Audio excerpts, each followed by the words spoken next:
This is a Blackmore Global Studios production.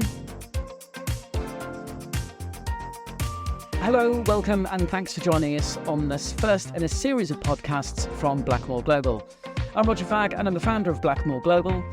We are an estate agency based in London, and I founded the company because after 21 years experience in the property market, I felt like there was a gap in the market for an agency that provides expertise combined with the personal service, care and attention that is missing in many of the companies in the industry. Our business is set up in a way that we are 100% committed to our clients, and we go above and beyond what is required to achieve our clients' goals. We don't have any internal politics, there's no bureaucracy or red tape, and we collaborate with agents across the globe to ensure that we have the best opportunity to deliver for our clients. We place a big emphasis on our partner network, and we combine this with cutting-edge marketing, digital content from our in-house creative team, Blackmore Global Studios. The property market has been undergoing a transformation in the last few years, and as we know, property markets are constantly evolving. Through our series of audio and video podcasts, we aim to delve into some of the hot topics in the industry, the movers and the shakers, how to find the perfect property, the roles of buying agents, what does it take to sell your property in the current market, how the political landscape is affecting the market, and much more. Today, I'm very excited to be talking to one of the most established and respected education consultants in the UK. Property and education decisions often go hand in hand, and we are today recording this from the new show apartment in one of the most popular developments in London. We are in the heart of West London, and we are at White City Living in White City. This development is one of the best in London right now. The development is developed by St James, who are part of the Berkeley Group. They are a FTSE 100 company and have a track record of producing some of the best developments in London over the past 45 years. What has made White City Living popular is the proximity to Imperial College London, also Westfield London, which is Europe's biggest shopping mall, and this combined with the exceptional transport links and luxury facilities in the development. In the latest phase of White City Living, there is a spectacular rooftop beach and an infinity pool, and it is one of the most impressive developments I've seen in my career. I'm delighted to introduce my first guest on the programme, Elizabeth Clarke. Welcome. Thank you very much, Roger, for inviting me. So Elizabeth is one of the leading education consultants in the UK. And can you tell us a bit about your background and how you started your company, which is EJC Consultancy, is that right? It's EJC Education Consultancy. EJC Education Consultancy. Yes, so, of course. Yeah, if you can give us a bit of background on... Of course, and who I am and what I do. So my name is Elizabeth Clarke, and I have been in the education sector for nearly 30 years, including the UK and out of the UK, largely the Middle East and India. I have had much experience in the UK in terms of some really good schools. I've been really fortunate in that respect, and I have undertaken many roles in those schools. So I understand the UK sector and the international sector incredibly well. So that helps very much in terms of being able to provide really bespoke specialist guidance to parents looking to send their children here to school, whether it's a boarding school or a day school, and also for parents who would like to compare and contrast the UK with options outside, again, whether that's a day or a boarding place. And I think that's really, really helpful. So my experience is highly relevant, and it's backed with my current non-executive experience. So I've got both operational and non-exec because I'm on two independent school boards of governors here in the UK, one all boys and one all girls. And that enables me to be, as I say, very up to date and very current with everything around governance structures, compliance, health and safety, safeguarding, which means that I'm able to look at schools from all angles. And I think that's really helpful when you're talking to parents about their children and what they should be looking at in terms of visiting schools and what fits their individual child and their individual child's needs. So that's what I can bring to the table with parents around the school piece. The university side is also really important. So I do university guidance for parents and students who are interested in applying to the UK, whole range of courses from Oxbridge to medicine and everything in between, as well often as parents and students saying, we're not sure we only want to be limited to the UK. Can you also support us in our preparation for college in America and universities in Canada, as well as increasing interest in Europe? So it's very much non-country specific, but more about what each individual student is looking for, because often they don't know. And so it's important not to pigeonhole them to one course on one place. So that's very much something that I believe in and have got lots of experience of. And it enables me to be able to look particularly with parents who have got children who are looking at coming for the last 2 years of their school life here in the UK, to actually consider what they need to be doing in parallel with regards to preparation for university and or college. Amazing. You're actually on the panel, the recommended education consultants for a few private banks as well. So, I mean, you actually have a great reputation. Yes, thank you for that. That's actually how we met, isn't it? When you were through a mutual banking contact. That's right. Who said, introduced me in. Yes. Elizabeth is one of the top people in the UK for assisting people to get their kids into the best schools and universities. Yes, I do. And I've got a real range of clients across Far East and Southeast Asia and Europe, South Africa, the UK. So yes, it's a global business because clients are globally located, and they often move in between the time when I start working with them until the end of the process. So it's a really interesting, and I really love what I do. I think that's one of the big things, that you're so passionate about what you do, and you really care about the students that you work with and the families, to make sure that they get into the best places. And I think that's something that I was going to ask you, what differentiates you from others in the industry, but you have such passion for what you do. Yes, I do. I mean, I am genuinely interested, and I think it's partly because I've got, multiple decades of experience, partly because I've been in a classroom, run a boarding house, run a department. I've worked at senior leadership team level, and I've done that not just in one school and not just in one country. And I think that means I can bring real breadth and depth to discussions. I understand the UK through the lens of families who are outside it. And I think that's really, really useful. Often people have only worked in one school or one country, and they don't always see the end game from the view of the student or the family. So that's really important. And then obviously, as I say, my governance role, I sit on multiple subcommittees in both schools, means that I'm able to see what needs thinking about in the round. So it's very much a holistic approach, and it's very much an approach that's based on trust.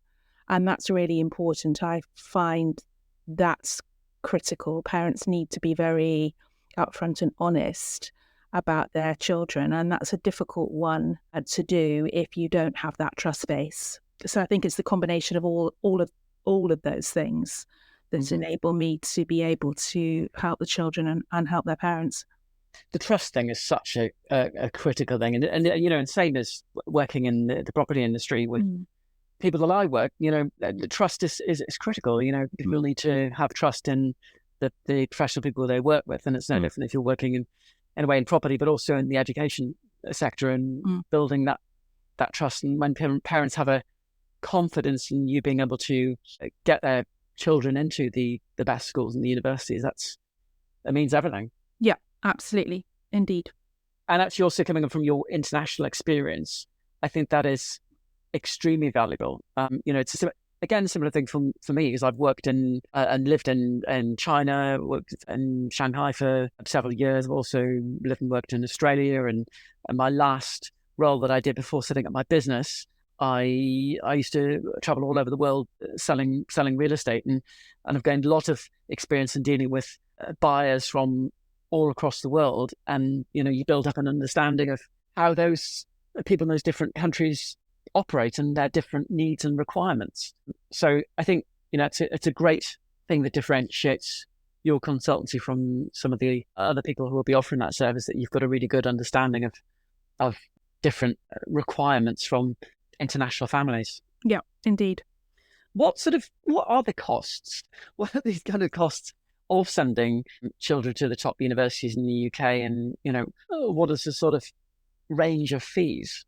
No, it's a very good question. It certainly is a really substantial investment. And however deep your pockets are, it is not for the faint-hearted. And I completely understand that. Also, I think the other issue running alongside cost is an age cost, i.e. the children will not be 18 to 21 or 19 to 22 or longer if they're looking at medicine or dentistry or veterinary science. So the guidance has got to be both short, medium and long term.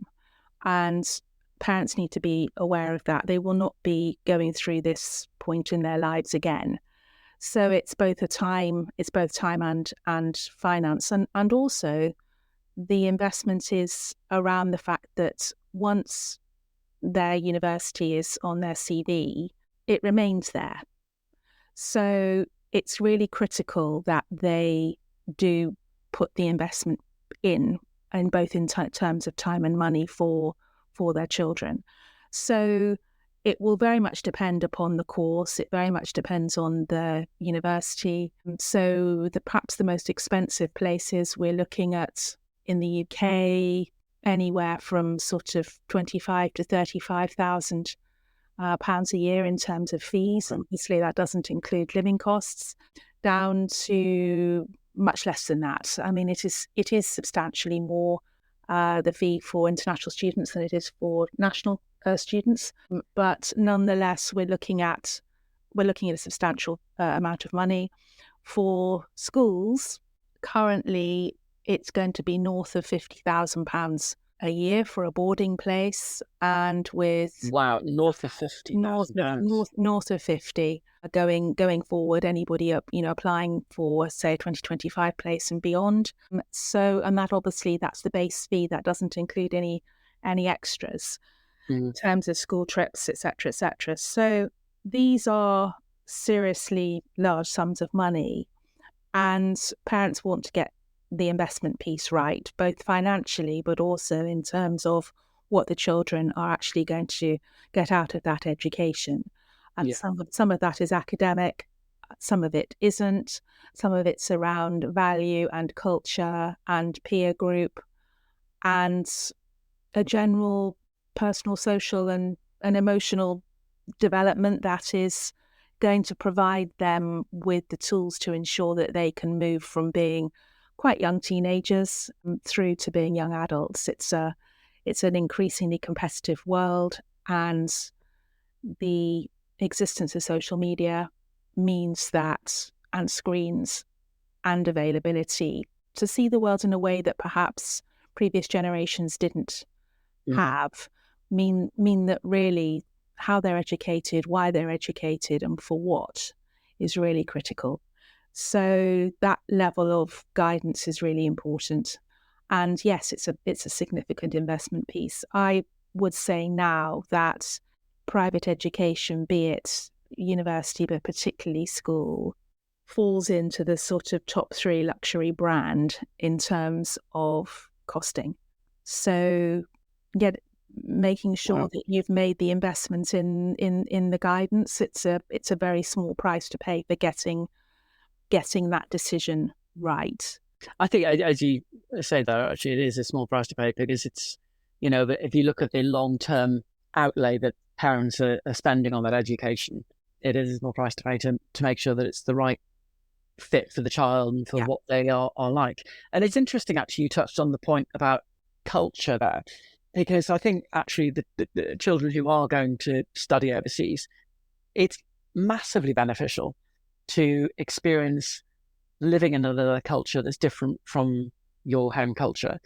And you learn so much from that about how other people are and different societies and different countries. And you learn, it's such an amazing learning experience. I just, even from my personal experience where I lived in Australia and then when I lived in China, it was an invaluable experience for me. And, some of the most amazing years of my life have been when I've been living and working overseas. And so, because you absorb so much about the culture. So for children who are coming to study here or into other, because you also assist with universities and schools outside of the UK as well, it's such a benefit for the child to be able to experience that.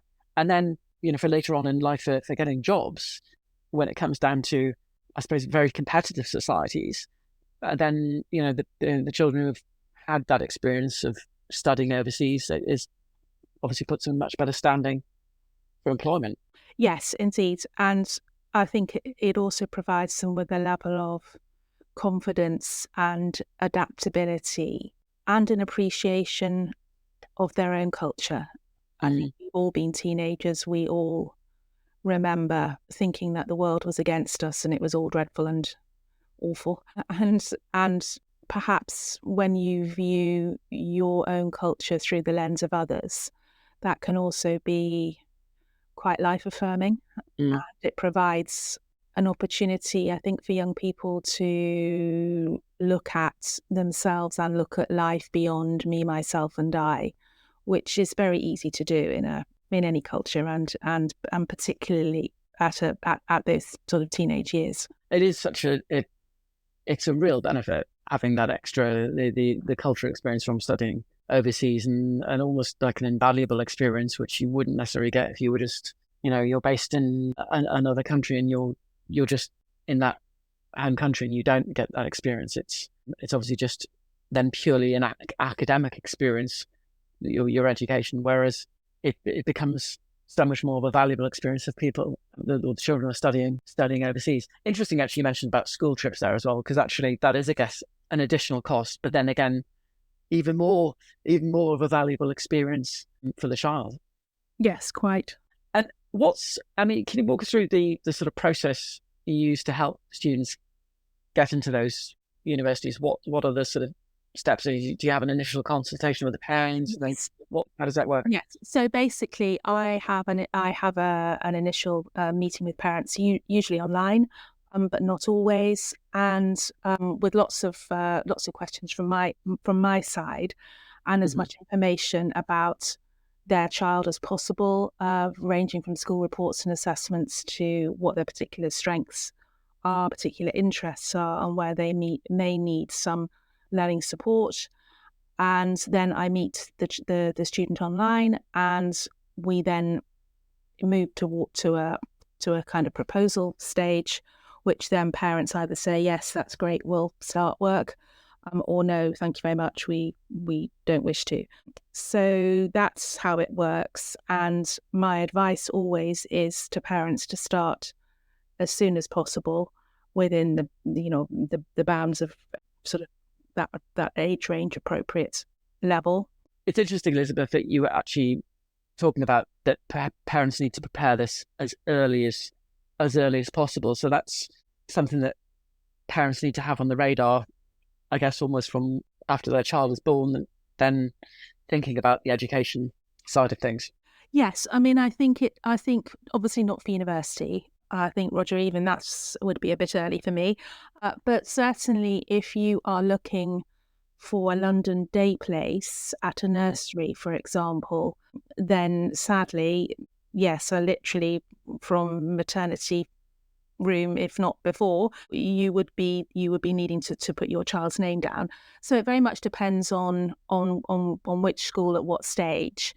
But I think what I have noticed is that parents with children at the sort of looking over the garden fence to see where they need to go to for university, often do leave that process, particularly but not exclusively for America, very late in the day. And the complexities, the individuality of each of the universities and what they want, and the tailoring of what your child is and is interested in to the right university, particularly in America, takes time. And this is all being run alongside their national or international curriculum education that they're currently in. So I think that's really important.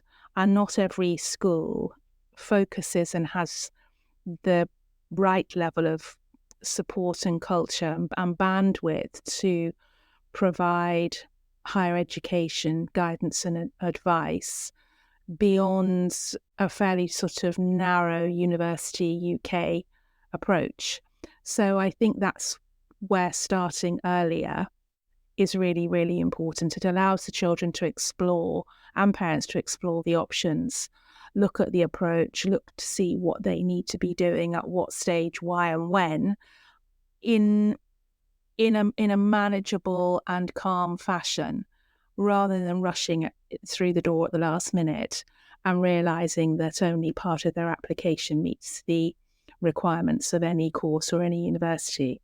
And it allows for life in the universe, which kicks in with every family, to coexist in as calm a way as possible. So I definitely urge parents to have that conversation with me for university, really sort of almost at the sort of end of year 9 when, for example, in the UK, GCSE or IGCSE courses are being chosen, but certainly starting in year 10 to allow really good use of school holidays, particularly, and also to develop other attributes that students will need to have developed, which cannot be just bolted on at the last minute. So that's really critical. And for certain schools, particularly those at the most competitive end of the spectrum, whether they're in the UK or US, the early approach to thinking where they wish to go and why and what that pathway needs to look like also needs time. Because again, the children will need to prepare and the parents will need to support that preparation running alongside their current school life. So that's where, to use a very old-fashioned English phrase, the early bird gets the worm, is really, really appropriate.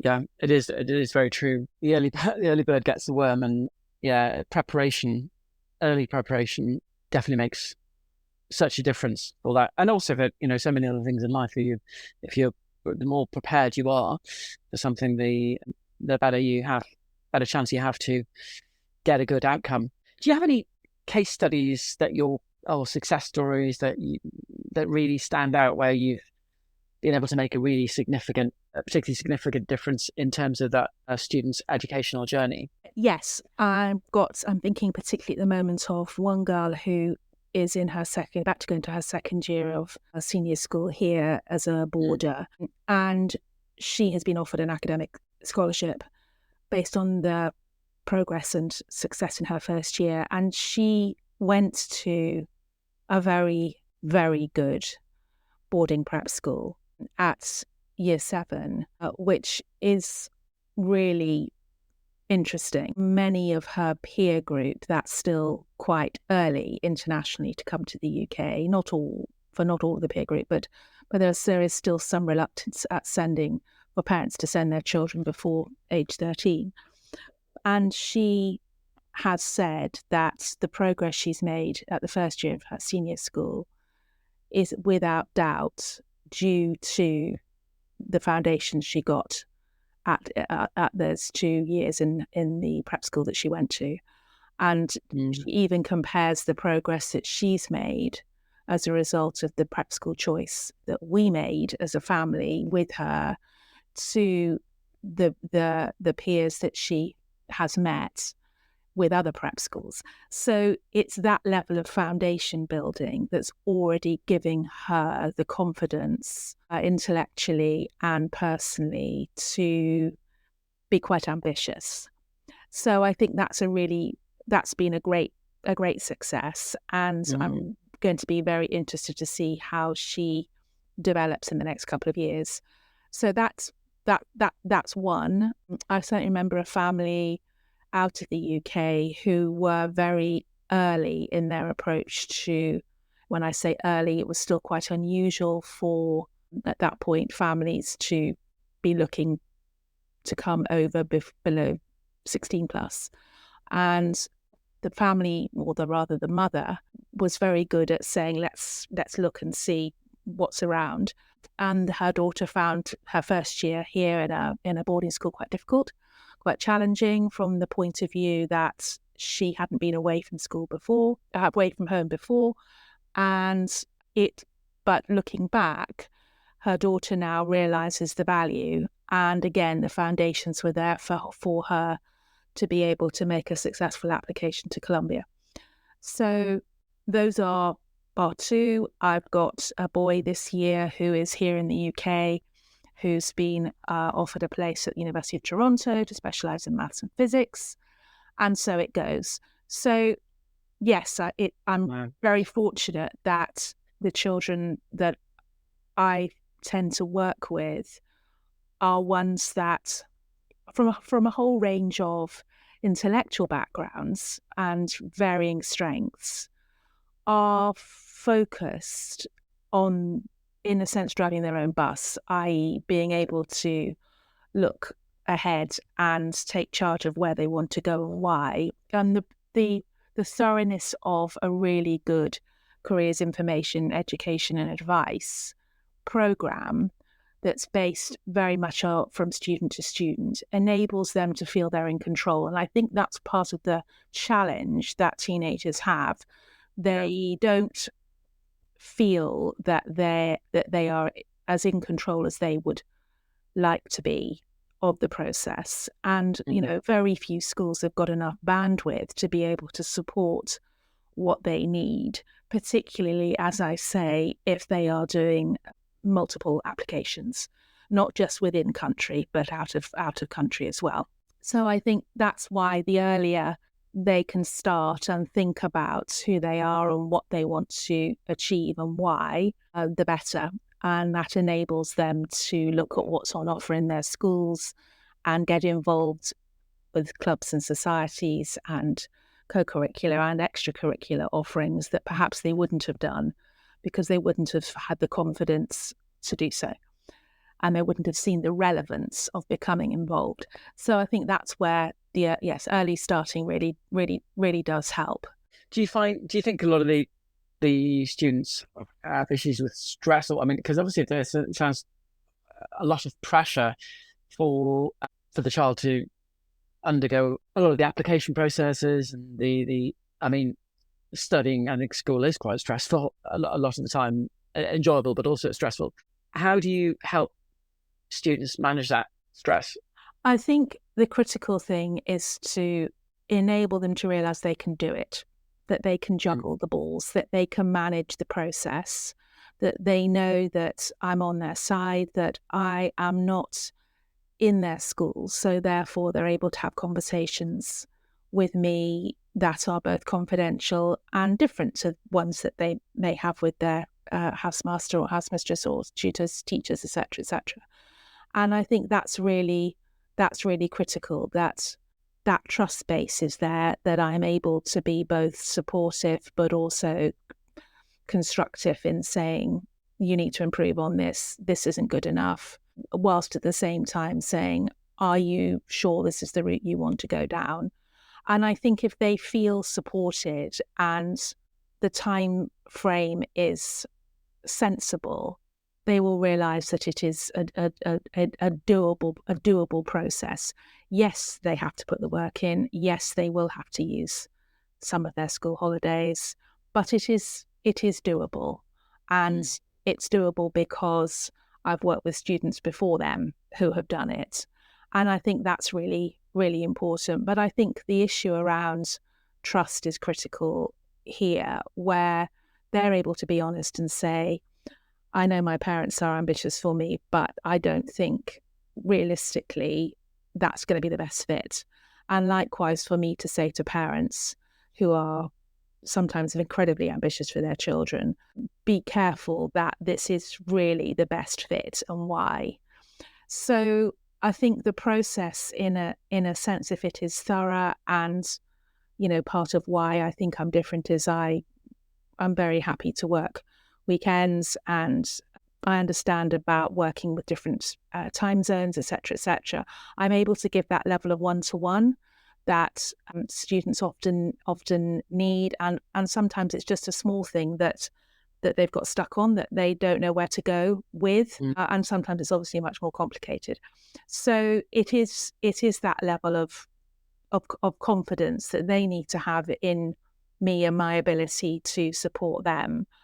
And where I can and where I do, working with their schools is really, really helpful so that we're all on the same page. Ultimately, it isn't about me, it's about the child. I'm not going to the university they are. I'm not going to the school they are. It's really not about my practice. It's about what they need and what's the best fit for them. And also understanding each family's values and their own history and heritage and what they feel is the right fit for them. And so it's that combination of being both available, but also being supportive. And as I say, sometimes that is also about saying, this isn't good enough.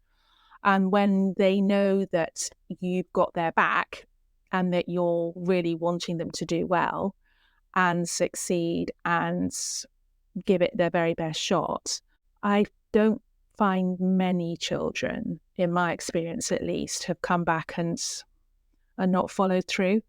So it is a combination of all of that. Yes, of course, these things are stressful, but if the guidance is right, then the fit should allow for that ability to manage the stress from both the child, the parent, and myself. The stress levels are heightened when children are being encouraged to apply both to school and university and certain courses within both A-level IB or university that are really not suitable for them, that where the best fit is not the best. And that's usually when the sort of whole cortisol stress spike kicks in, both in the short term and the long term. So I think the degree of honesty is really critical, and that's where the issue of trust kicks in. I have got to be able to say to both the children and their parents, I really don't recommend this. I can't stop them from applying it to wherever if that's what they wish to do. Yeah. But I think it's important that that level of honesty is there.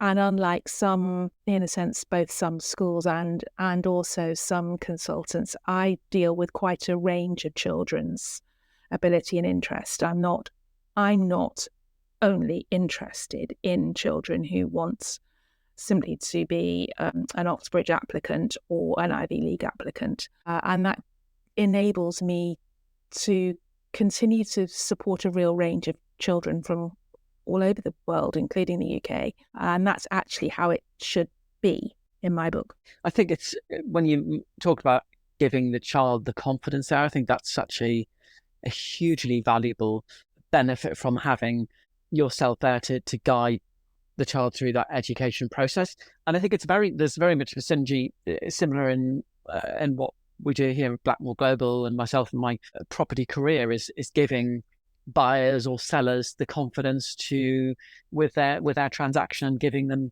advice. And that's one of the things I love about what you offer is a very bespoke service. And I think, that's such a valuable offering. And it's very similar. Again, there's a lot of synergies between our business, although we're in different sectors. But, again, at Blackmore Global, we provide a very bespoke service to our clients, and we pride ourselves on giving excellent advice. And sometimes you have to have tough conversations with a vendor or a buyer with regards to the market or a transaction. But at the end of the day, you have the best interest of your client, and in your case, your student and their families. And that's such a valuable offering in today's world. And there is real synergies between the education sector and property, because a lot of the time there is, they're very much aligned. I think one thing that I've noticed certainly in my property career, and I've been doing this 21 years now, is there is a lot of families who will relocate from overseas, whether it be from China or from Thailand or from Australia or the US, and they will relocate to or send their children to the UK for education. How do you see this sort of synergy between your consultancy and the luxury real estate market? I totally agree with you, Roger, on all of that.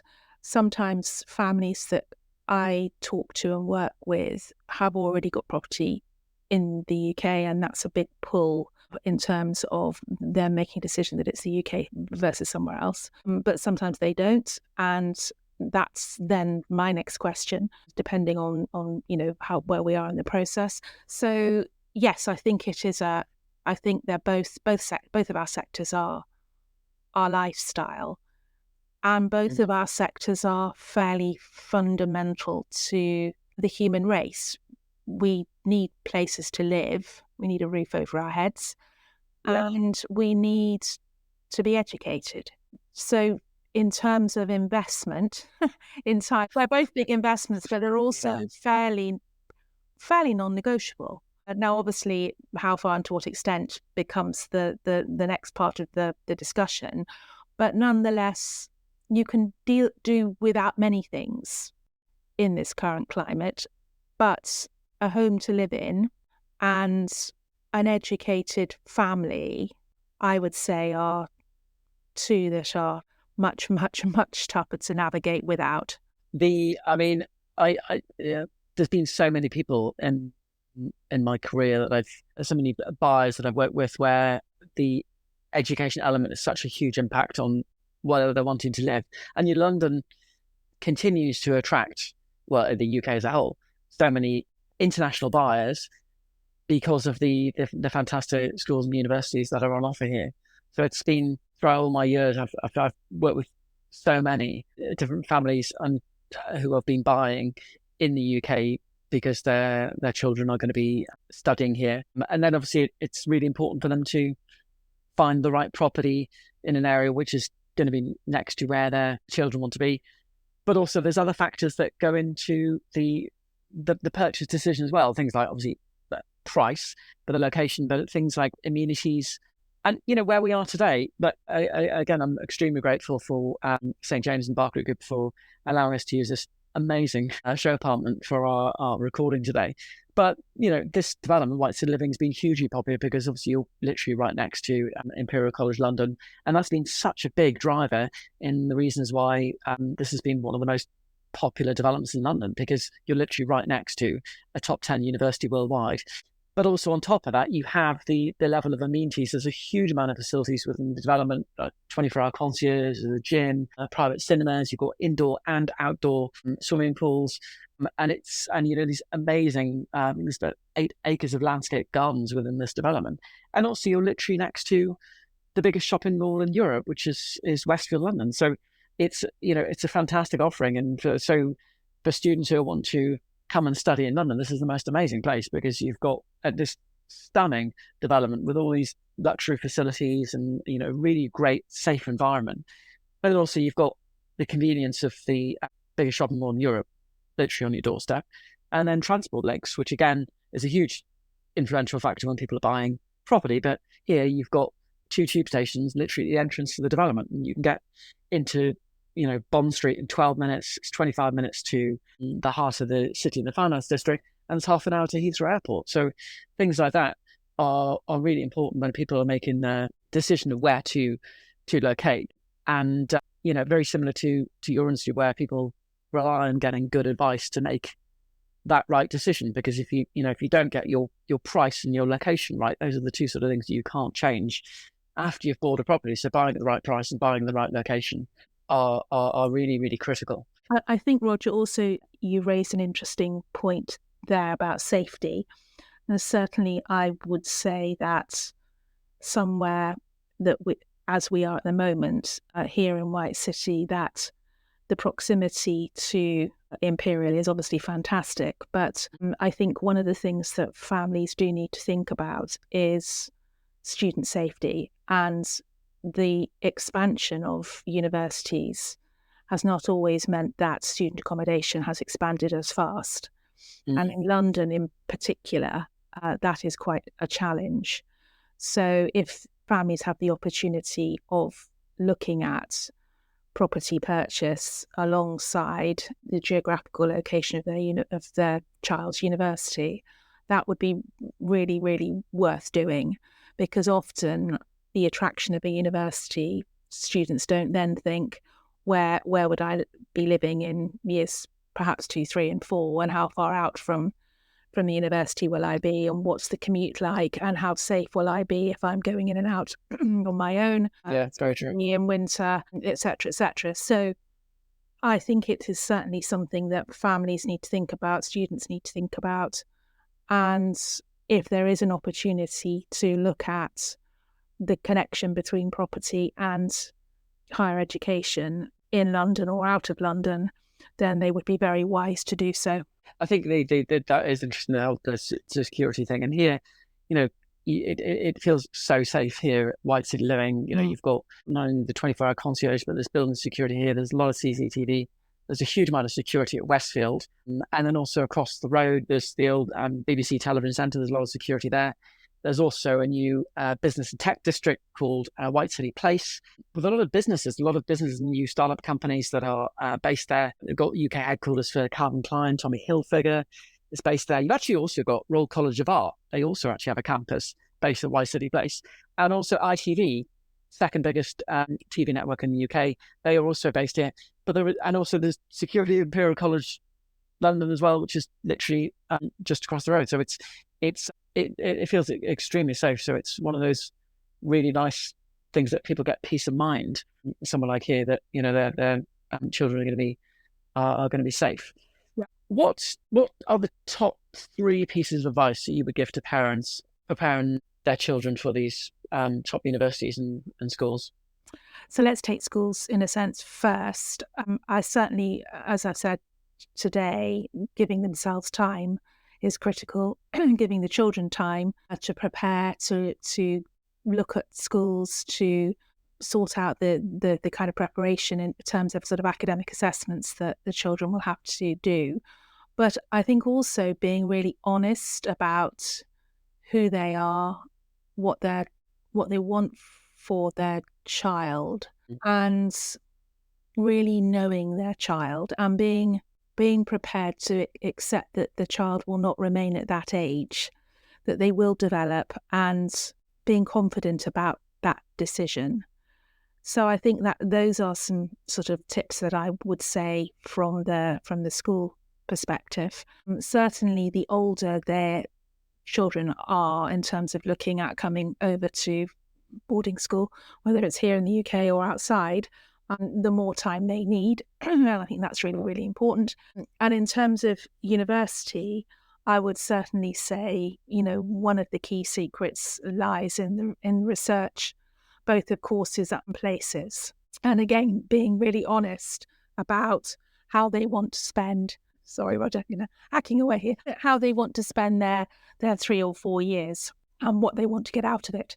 Because I think that's also really really critical. Being prepared to choose a course that they really do enjoy, rather than only being focused on a course's ranking or a university ranking, or even further employment at the other end. That sounds counterintuitive on one level, but they will be immersed in really maximum 2 subjects at university if they're doing a dual award degree, and most children will opt for a single subject. So they've really got to love it, and I think that's really, really important. And they've got to give enough time to think about what it is they love about it and why. So yes, they've got to get their A-level results or IB score or AP or whatever it happens to be that the university want to see, but beyond that, it isn't just about demonstrating on an application form that they enjoyed the subject. They've really got to live that out, because they live with that, as I say, for 3 or 4 years. And there's a lot of self-study, a lot of research, a lot of reading, a lot of self-drive and self-motivation that university degrees require. It's not the timetabled approach that they're used to in school. In fact, I'm having a conversation with a girl at the moment who's about to go into year 13, and we're talking about exactly that. And so understanding why they learn, how they learn, what motivates is really important when you then do the research and the data crunching around course and college and university options. Elizabeth, it's been absolutely amazing having you on our first podcast today. I'm really thrilled and I feel very privileged to have you on because you are literally the most amazing expert in this field.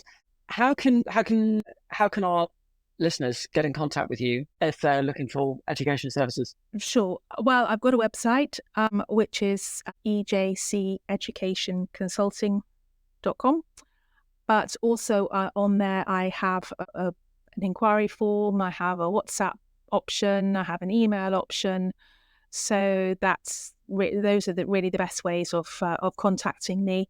And then we can set up an online meeting and go from there. Fantastic.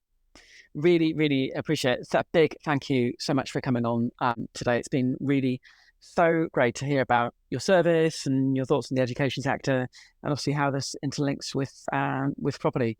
So a big thank you, Elizabeth, and also a big thank you to St. James and Berkeley Group for allowing us to use this incredible show apartment here at White City Living. This is really an amazing place to live. So a big thank you to them for allowing us to use it today. And a big thank you to all of you at home who are listening to our podcast here. This is going to be the first in a series of many podcasts from Blackmore Global. And we look forward to bringing you our next podcast very soon. But again, thanks very much indeed, Elizabeth. Thank you, Roger. Good luck with everything. Thank you. Fantastic. Thanks so much. And we will see you all again soon. Bye-bye. You are listening to a Blackmore Global Studios production.